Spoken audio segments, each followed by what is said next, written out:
जेव्हा कधी आपल्या आयुष्यात कठीण काळ येतो तेव्हा आपण सहज म्हणतो, देव आपली परीक्षा घेत आहे. पण खरंच स्वामी आपली परीक्षा घेत आहेत हे ओळखायचं कसं? नमस्कार मंडळी, मी पूनम. आज मी तुम्हाला असे 3 स्पष्ट संकेत सांगणार आहे, जे आपल्याला सांगतात की स्वामी महाराज आपली परीक्षा घेत आहेत. ते प्रत्येकाची परीक्षा वेगवेगळ्या परिस्थितीतून घेत असतात.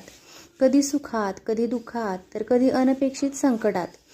जर प्रत्येक परिस्थितीत स्वामींवरचा तुमचा विश्वास अढळ राहिला तर समजून जा तुम्ही स्वामींच्या परीक्षेत उत्तीर्ण झालात.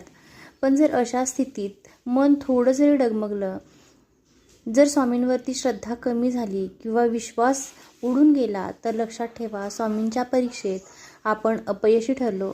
आजच्या या व्हिडिओमध्ये तुम्हाला हे स्पष्टपणे समजणार आहे की जेव्हा स्वामी आपली परीक्षा घेतात तेव्हा आपल्या आयुष्यात नेमकं काय काय घडू लागतं.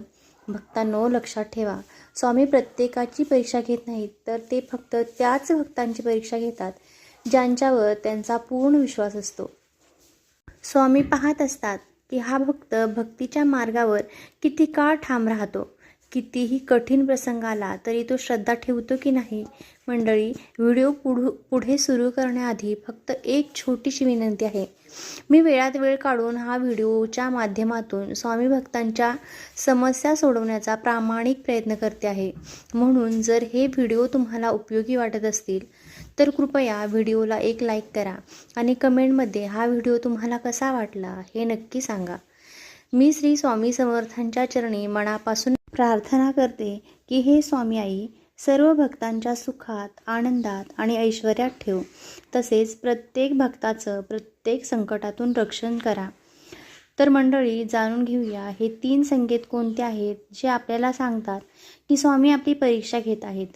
पहिला संकेत, आपल्याला आयुष्यातील दुःख जेव्हा शिगेला जाऊन पोहोचतात मंडळी, तेव्हा महाराज एखाद्या भक्ताची परीक्षा घेतात.